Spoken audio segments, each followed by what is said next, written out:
Social media पर जैन समाज के सबसे लोकप्रिय जैन न्यूज चैनल महालक्ष्मी की ओर से आज शनिवार रात्रि 8 बजे आपके पास सादर जय जिनेंद्र के साथ। अपने तीर्थों को बचाने के लिए आपको आगे आना होगा, मंदिरों की सुरक्षा के लिए आपको आनी होगा, स्थानीय समाज को उसमें बढ़ चढ़कर एक होकर आगे होना होगा, तभी आप अपने तीर्थों को, मंदिरों को बचा पाएंगे।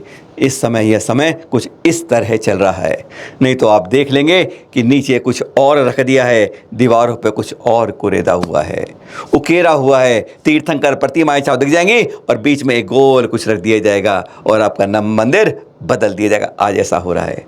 अब आपको दिखाते हैं कुछ ऐसे ही दृश्यों के बारे में, कैसे अपने मंदिर को बचाना होगा। यूपी के अंदर ले चलते हैं आपको। अगर ये वीडियो सही है, प्रामाणिक है, तो आज आपसे इसकी बात कर रहे हैं। आपसे उत्तर प्रदेश के फर्रुखाबाद की जोगराज कॉलोनी के अंदर महावीर दिगंबर जैन मंदिर, ऊपर से वीडियो बनाया गया है, प्रयास किया गया दिखाने के लिए कि किस तरीके से यह लगभग 500 गज क्षेत्र में मंदिर है और आज की तारीख में 250 गज में रह गया है और शायद जब तक आप सुने 1, 2, 4 गज और कम हो जाएगा। लगातार कम होता जा रहा है। आगे का फ्रंट अब सिकुड़ के एक थोड़ी सी पतली सी गली बन गया है। वेदी एक कोने में है, दीवारें ढह चुकी है, यानी इसका जीर्णोद्धार अति आवश्यक हो गया है। कहा जाता है कि कुछ यहाँ के जाने माने प्रतिष्ठित प्रशासन और न्याय के लोग भी इस बारे में जानते हैं कि इस पर अराजक तत्व कब्जा करते जा रहे हैं, जो आज आधे से ज़्यादा क्षेत्र पर कब्जा कर चुके हैं। फ्रंट में धीरे धीरे उसे सिकोड़ते जाते जा रहे हैं और कब्जा लगभग होता जा रहा है। आधा क्षेत्र कब्जा हो गया है अराजक तत्वों का। अपना तीर्थ, क्या समाज के अंदर कोई बात है?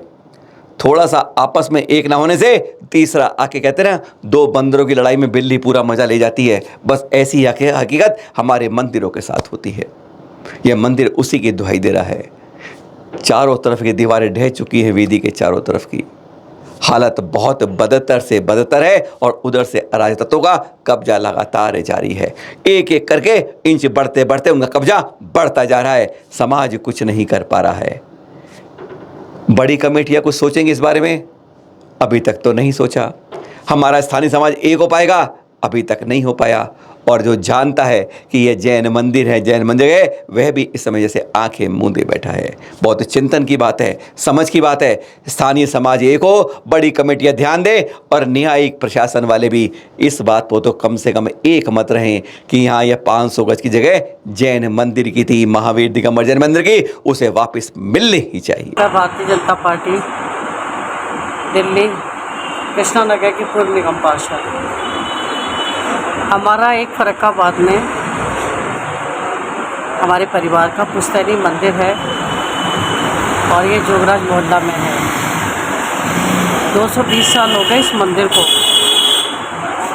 इसके जो सर्वाकार है वो मेरे पति प्रवीण जैन हैं।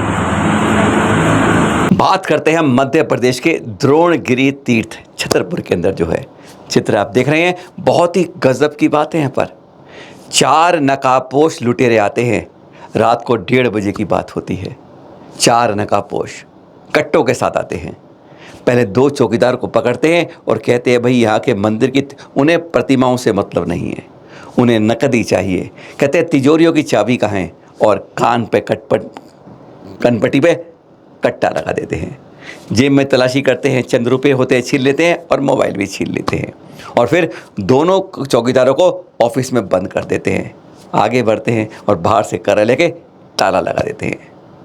अब त्रिकाल चौबीसी के मंदिर में पहुंचते हैं। जैसे ही पहुंचते हैं वहाँ भी चौकीदार है। चौकीदार वही तरीका, कनपट्टी पे लगाया कट्टा और पूछ लिया क्या है, जेब में जो पैसे थे निकाल लिए, मोबाइल भी छीन लिया और फिर उसको वहाँ एक कमरे में बंद कर दिया और कहा कि भैया तिजोरी की चाबियाँ कहाँ हैं। उसने भी दे दी। पता इन चौकीदारों ने क्या कहा, या ये किस्मत उन चोरों की खराब थी। उन्होंने बताया आज ही दोपहर को यहाँ पर कमेटी के ट्रस्ट वालों ने तिजोरियाँ खाली की हैं, अब तिजोरियों में कुछ नहीं मिलेगा, चाबी आप पकड़ लो।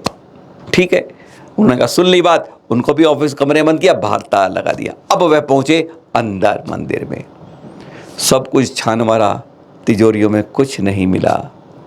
उल्टे लौटे और पता क्या करा उन्होंने, फिर उन्होंने सब के ताले खोल दिए, छोड़ दिया, मोबाइल लेके चल दिए। जो नकदी लूटी थी वे चल दिए। कि देखिए किस्मत क्या अच्छी थी कि द्रोणगिरी पे तिजोरियाँ उसी दिन वापस खाली की गई थी। कई बार किस्मत साथ दे जाती है। बाद में उन नीचे आके पहाड़ी के जाके नीचे बताया, पुलिस में सौंपे, फ़ोन की, पुलिस आई और फिर छानबीन शुरू कर दी है, कुछ केसों में, धाराओं में केस दर्ज करके। पर अभी तक आज 4-5 दिन हो गए हैं, अभी तक चोरों का कुछ पता नहीं चला है। किस्मत साथ देती है तो कहते हैं बड़ी बड़ी चोरियां यूं भी बच जाती हैं। आचार्य श्री विशुद्ध सागर जी मुनिराज सत्संग का चतुर्मास, जी हाँ, यूपी के बड़ौत में हो रहा है।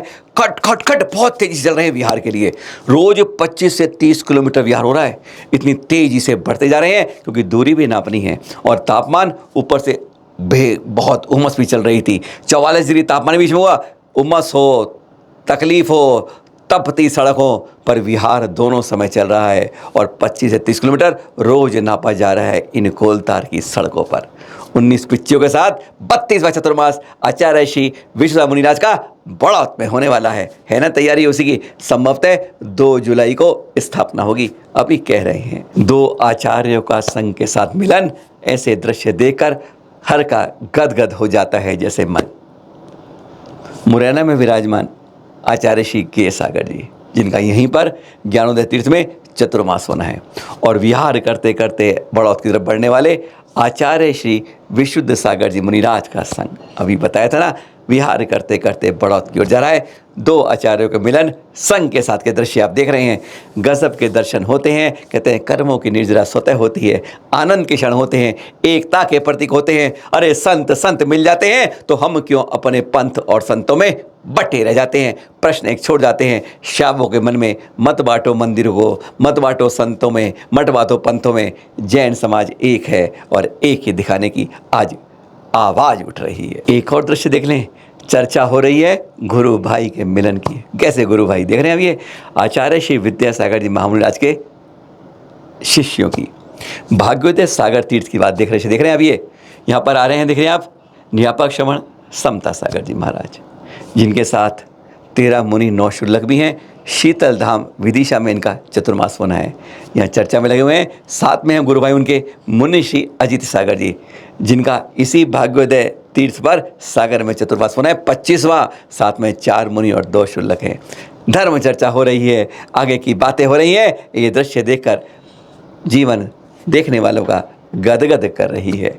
ऐसे दृश्य देखकर जब गुरु भाई मिलते हैं तो कुछ ना कुछ बातें तो होती हैं, धर्म की होती हैं और हमारे समाज की, हम लोगों की होती हैं। संतों की बात हो, तप की बात हो, पराकाष्ठा हो तो आचार्य श्री प्रसन्न सागर जी आ ही जाते हैं हमारे बीच में। उदगांव में चतुर्मास होगा आपका। विहार चल रहा है लातूर जिले से। पता नहीं क्या है, जहाँ भी देखते हैं तापमान देखते नहीं है, अपने आप छत पर ऊंचाई पर पहुंचकर ध्यान में लग जाते हैं। दोपहर के 12 बजे का वक्त होता है और सर पे सूरज तप रहा होता है और उस तपती धरा के ऊपर आचार्य श्री का ध्यान चल रहा होता है।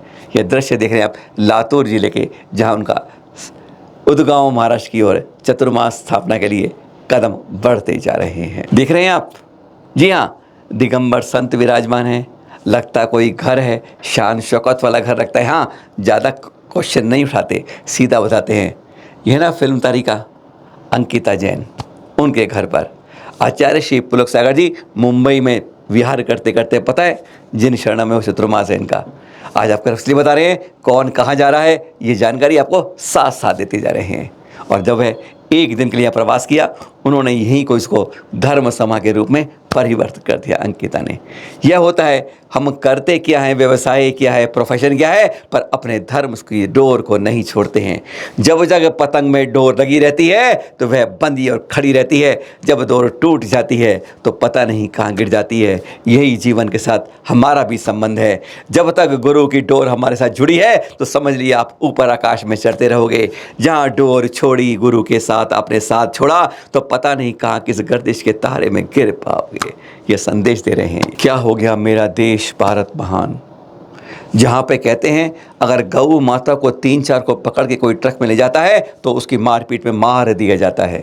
और आज शिव के नंदी को और उसी गौ माता के बछिए बछिया को सरकार लेके जाएगी, जहाज में रवाना करेगी जिंदा। ऐसे हालत में आप दृश्य दिखा रहे हैं, आप सोचेंगे बात क्या कर रहे हैं, दिखा के रहे हैं। जी हाँ, आज ये हिरन दिखा रहे हैं आपको। आज जब सरकार मांस के जिंदा निर्यात की सोच रही है तो हिरन भी बदल रहे हैं अपना स्वाद। आज तक तो यही पढ़ा है ना, बचपन से पढ़ते आए हैं, आज तक पढ़ा रहे हैं हिरन एक शाकाहारी पशु है। लेकिन यहाँ पर आप देख रहे हैं जब भारत बदलता है, उसकी सरकार ऐसा करती है तो हिरन भी अपना स्वाद बदलता है, सांप खा रहा है वो। हैरान हो जाएगी आपने आज तक ऐसे दृश्य नहीं देखे होंगे। अरे आज तक की सरकार के बारे में सुना होगा कि जो वो शंकर के नंदी को पत्थर के मूर्त में बचाने के लिए अदालत में लड़ती है और जिंदा चंदी को बेचने के लिए सरकार हमारी चुनती है कि हमारे लिए विधेयक पास हो जाए। तो हिरन भी तो ऐसा कर सकता है, वह घास छोड़ के सांप को तो खा सकता है। चिंतन आप कीजिए, मनन आप कीजिए। सादर जय जिनेंद्र, फिर मिलेंगे आपके साथ।